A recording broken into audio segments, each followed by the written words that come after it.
All right, let's talk about something many of us dream of, retiring in a tropical paradise. Well, today we're going to get practical. We're looking at a special visa that could make that dream a reality in the Philippines. This is your guide to the Special Resident Retirees Visa. So, here's what we've got on tap. First, we'll cover the big question. What exactly is the SRRV? Then, we'll look at the different types you can get. After that, we're talking money, the deposits and fees. Then we'll get into the nitty-gritty of the application itself. And finally, we'll wrap up with the really important stuff, the rules, and who might not qualify. Okay, let's dive right in. Section 1. What is this thing really? Let's get to the basics. So the SRRV, that's the Special Resident Retirees Visa, is pretty unique. It's what's called a non-immigrant visa. This is key. It's not a path to citizenship, but it gives you something amazing, the ability to live in the Philippines indefinitely. You can come and go as you please. And the whole program is run by one group, the Philippine Retirement Authority, or PRA for short. And this is where it gets really good. Let's talk about the perks, because there are a lot of them. You get to live there permanently with multiple entries, so no visa runs. You're also exempt from that annual reporting that other visa holders have to do. Huge time saver. And the financial stuff? Big deal. You get tax exemptions on your pension and annuities. Plus, you can bring in up to $7,000 worth of your personal stuff tax-free. It's a really solid package. All right, next up. You need to know that the SSRV isn't a one-size-fits-all deal. Nope, there are actually two main flavors, Classic and Courtesy. Let's break them down. Okay, so you've got two paths. The first is the SRRV Classic. This is kind of the main one for most foreign retirees. And here's a really cool feature. That visa deposit you make, it's not just locked away, you can actually use it for certain investments. Then you've got the SRRV Courtesy. This one's different. It's specifically designed for former Filipinos or for a pretty exclusive list of foreigners, like diplomats and other high achievers. So who exactly gets to go for this courtesy visa? Well, the list is pretty specific, and it's quite an interesting mix. You have former Filipino citizens, which makes a lot of sense, but then you also have retired diplomats, former officers from big international groups, think the UN, the World Bank, that sort of thing. Retired military personnel from allied countries are on the list too, and then there's this category for high achievers in sports, arts, business, even philanthropists. It's definitely for a special group of people.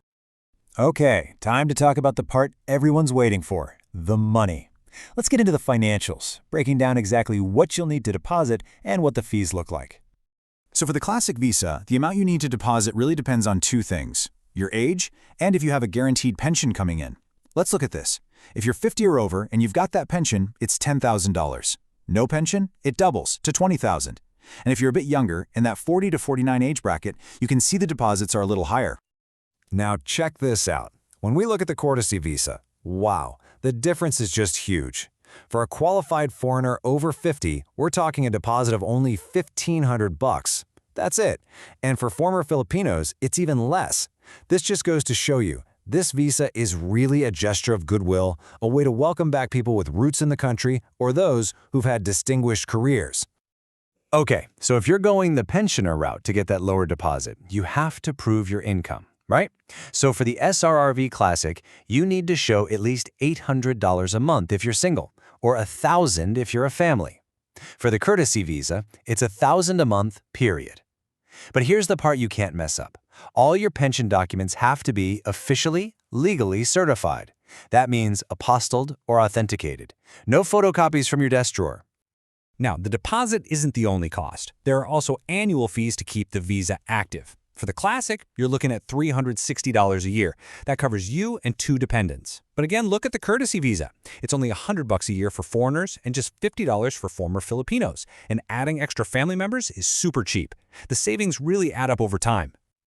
Okay, so you know the options, you know the costs, you're getting excited, right? So what's next? Let's get practical and talk about the actual application process and the documents you're going to need. All right, for the main applicant, here's the checklist. First, you've got the application form itself. Simple enough. You'll need your original passport with a valid tourist visa in it. Then come the clearances, a medical check and a police clearance from your home country. You'll also need that bank certificate showing you've made the visa deposit. Throw in 8 recent 2x2 photos, and finally, pay the one-time processing fee of $1,500. That's the core package.